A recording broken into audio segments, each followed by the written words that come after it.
I recently sent my dad a text, and my mom texted me 10 minutes later and just said, "You made your dad cry." My dad fulfilled one of his dreams recently in the last couple of years of taking 3 months off by himself in the middle of the wilderness and paddling 750 miles upriver.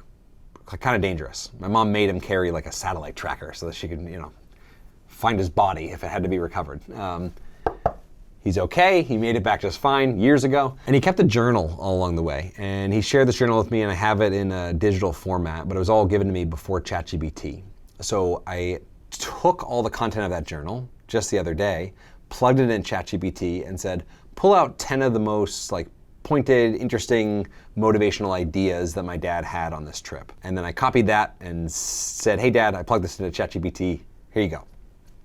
And then my mom texted and said, that made Dad cry because of one particular quote that he recounted. And it is, do not ask what the world needs, ask what makes you come alive, and go do that, because what the world needs is people who have come alive. And I think the reason I decided to make a quick little video about team building and a quote to help that happen is I think that's at the center. When I'm working with corporates, one of the themes that I hear is that people feel like they're dead inside. Their work is dead. The world feels black and white. This is not all companies in all contexts, but this is a theme. If you've worked in a big organization before, you get lost, and what makes you come alive often gets overridden by the day-to-day grind of whatever you're working on, whatever you're doing. This video is just an invite to just stop, pause for 2 seconds,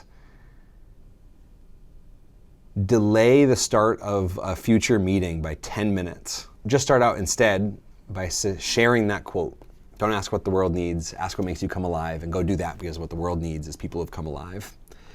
And tap into what is one piece or tiny part of people's work that really makes them come alive, that they love. And then have a discussion, how can you magnify that for people? Even if somebody's spending only 1 out of 40 hours a week on the thing that makes them come alive, if you can double that and they can spend 2 hours on that thing a week, you've doubled the amount of time that they're enjoying their work.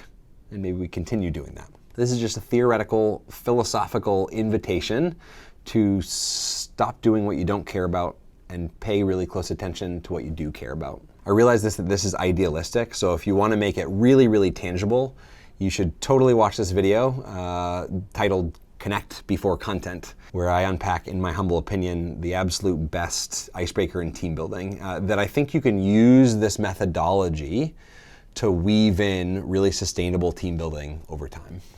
Close YouTube. Go do something that makes you come alive. Have an awesome day.